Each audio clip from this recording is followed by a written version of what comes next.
let's now take an example. Let's say I tell you that for a capacitor, now let me briefly tell you what a capacitor is. A capacitor is a device which can be used to store charge. So it is given to you that charge on a capacitor is given by the expression that Q, the charge, is equal to the capacitance of the capacitor into the potential difference across the two ends of a capacitor. Right. So you don't have to focus on the capacitor. What you have to focus on is the expression for charge. It is given to you that the capacitance of this capacitor is 20 microfarad with an error of 0.1 microfarad.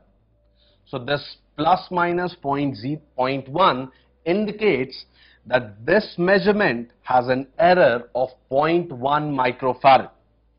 Now, I'm sure you're aware that micro means 10 raised to power minus 6, right?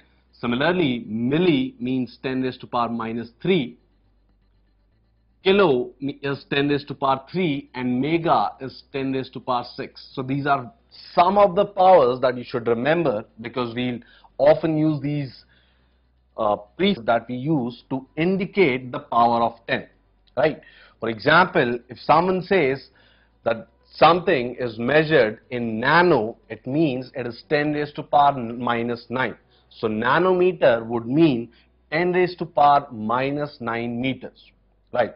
So I'd advise you meter. We'll study about it when we go to the chapter of electricity. Now, there we'll also study the construction of a voltmeter. So when any instrument is constructed, due to its construction, there can be some errors in measurement, right? So this error probably is due to that construction, that the instrument is such that it can only measure with a precision of 0.5 volts. If we think of a simpler example, let's look at the scale you commonly use. Now, in your scale, what you have is centimeters mark, right? So you have centimeters, and between them there are divisions to indicate millimeters, right? So let's say this is, say, 4 centimeter and this is 5 centimeters. So now we need to make 10 equal divisions, right? We need 10 equal intervals to split a centimeter into, so we get millimeters, right? So let me not draw all of these, but let's say these are 3 consecutive divisions, right? So let's say this is 4.5, 6 and 7. Now if you are measuring something using this scale, so this is your normal scale, that centimeter scale that you have, which has 1 to 15, right? So this is between the 4 centimeter mark and the 5 centimeter mark, and between them that there are divisions. So this is, let's say the measurement made is between these two, that is 4.5 and 4.6. So you cannot really say if it is 4.5 centimeters or 4.6 centimeters, right? It could be 4 centimeters, 4.5 centimeters or 4.6. It is somewhere in between. So we can say that the maximum error that can creep into your measurement when you're using the scale is of 0.1 centimeter, right? Because the possibility is that the measurement was very close to 6, but you took it as 5, or it was very close to 5 and you took it as 6. So the only error that can come is after the decimal, right?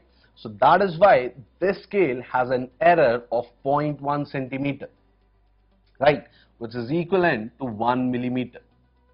So the scale that you use commonly has the accuracy up to, or rather has the error of maximum of 1 millimeter, right?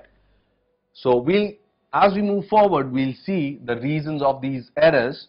So for now, let's just say once again that there are reasons for which sometimes errors creep into your observations, right?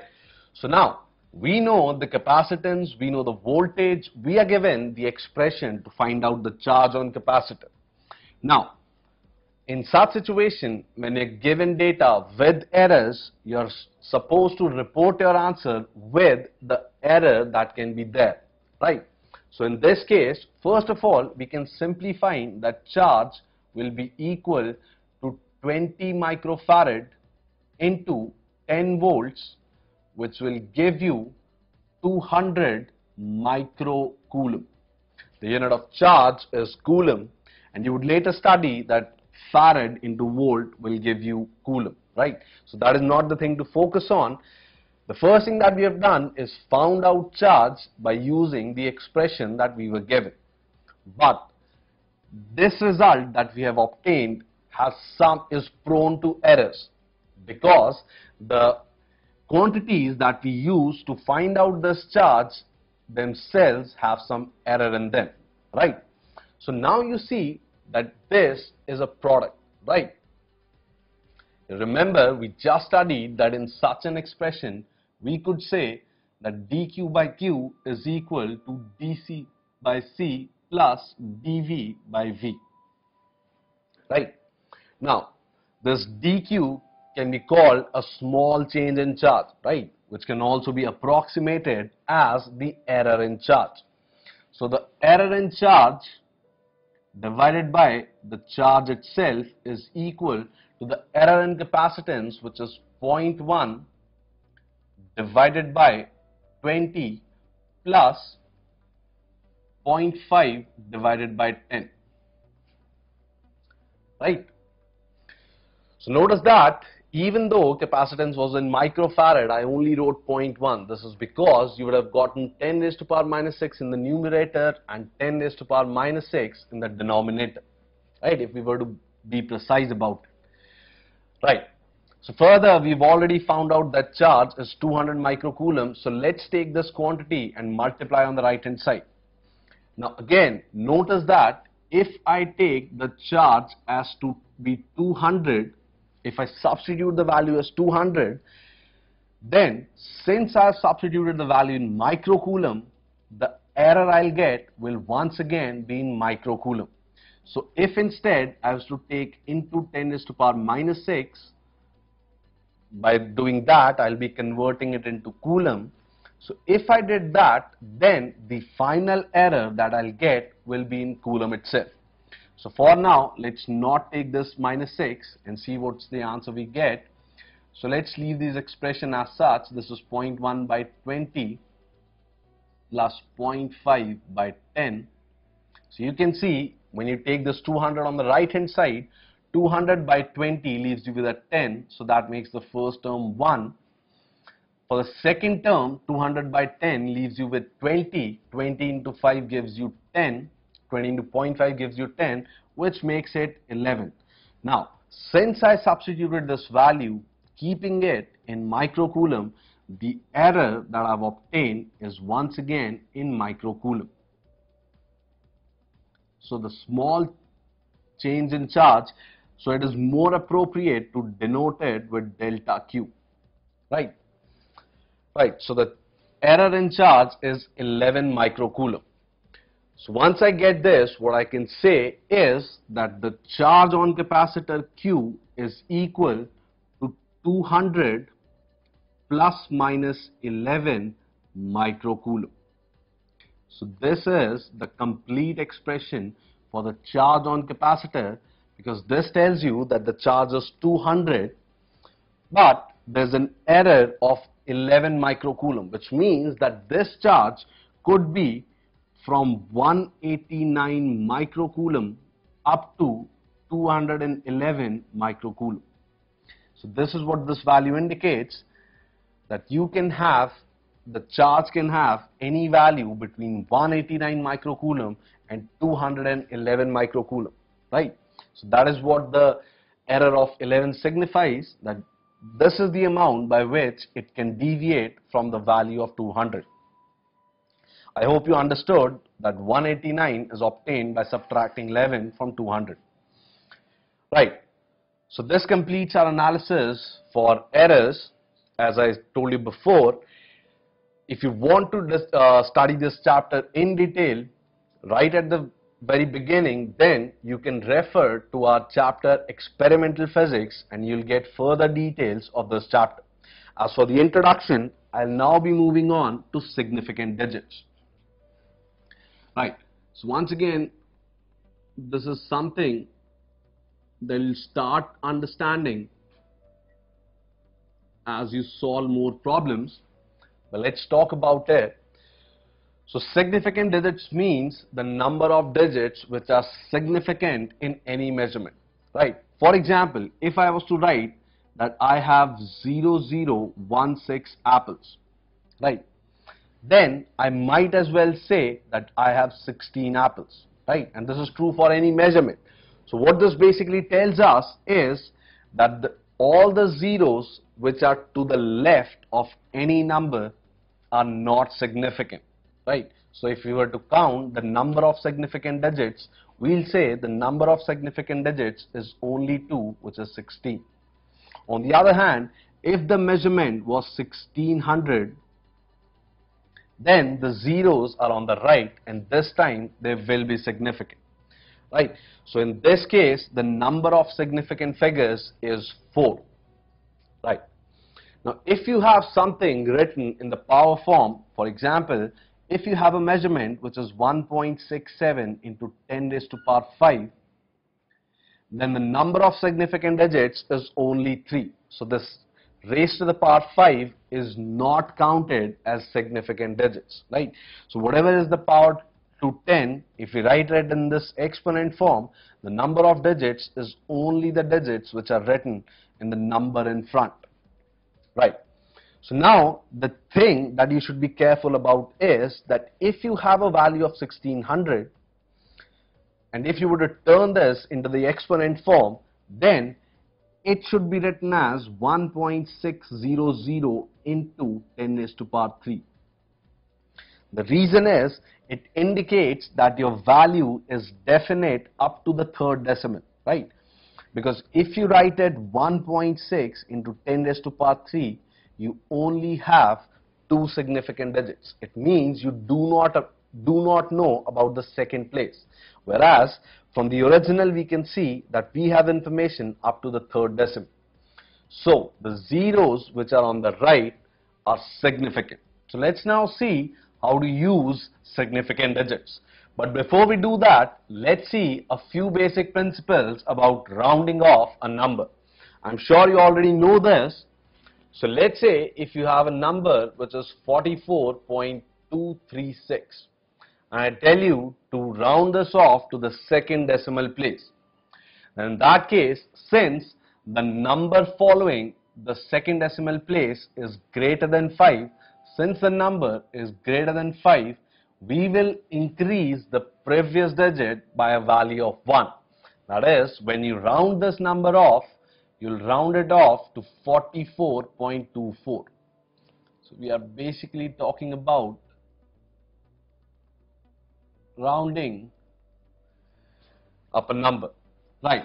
On the other hand, if the number was 44.233, in this case, the number at the third decimal place is less than 5. Since this is less than 5, we'll round this off to 44.23, right? So if the number is greater than 5, you raise it by 1. If it is less than 5, you keep it as such. But if the number is 5 itself, for example, if you have 44.235, then if this 5 is followed by a 0, let's say if this is the number, then you have to look at the digit before it. Now since this number is odd, this 3 is odd, we will round it off to 44.24. Whereas if this number had it been 44.2250, then it would have been rounded off to 44.22. So since we have an even number, that is why we'll keep it as such, but if you have an odd number, then you'll increase it by 1.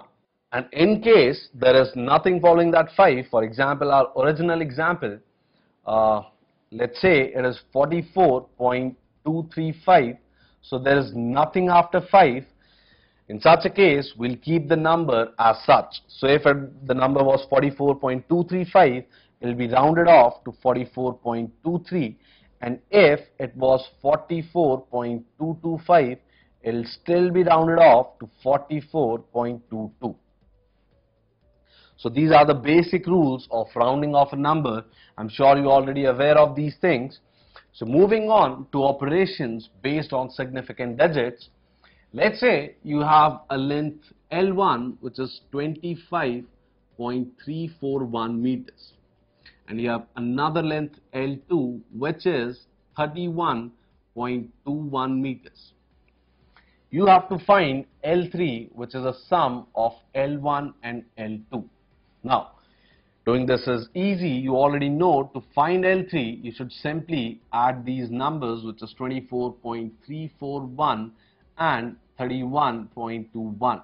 So this will give you 56.551. Now, the problem here is that the values that we have used, for example, L2 only has 4 significant digits, right? After decimal, we only have significant digits only up to the second place. But in our answer, we have the decimal going up to the third digit. So in such a case, you have to round it off to the second decimal. You have to make it 56.55. The reason being that your answer cannot have more decimal places with significant digits than the values that you used to obtain that answer, right? So since in this case L2 only had 2 values, your answer can only have up to the significant digits up to the second place of decimal. Let's say we are multiplying two numbers, 1.2 and let's say 36.72, and this gives us, so if you multiply these two numbers, you'll get something like 46 or 44.064. So once again, in this case, what you see is this has 2 significant digits, this has 4 significant digits, whereas your answer, it has 5 significant digits. Now, as I just mentioned, that your answer cannot have more significant digits than the minimum of the values that you use to obtain that answer, right? So I say minimum of because here you have 2 significant digits and you have 4 significant digits here. So minimum of these two is 2. Hence your answer should be reported up to only 2 significant digits, which means this 44.064 should be rounded off and reported only as 44. Right. So this was about significant digits. We have so far discussed about units, dimensions, the idea behind units and dimensions. Then we briefly discussed the prefixes that are commonly used, moving on to significant digits and how to round off numbers. Now, this is a brief introduction. From the next lecture, we'll start from our main topics. Thank you.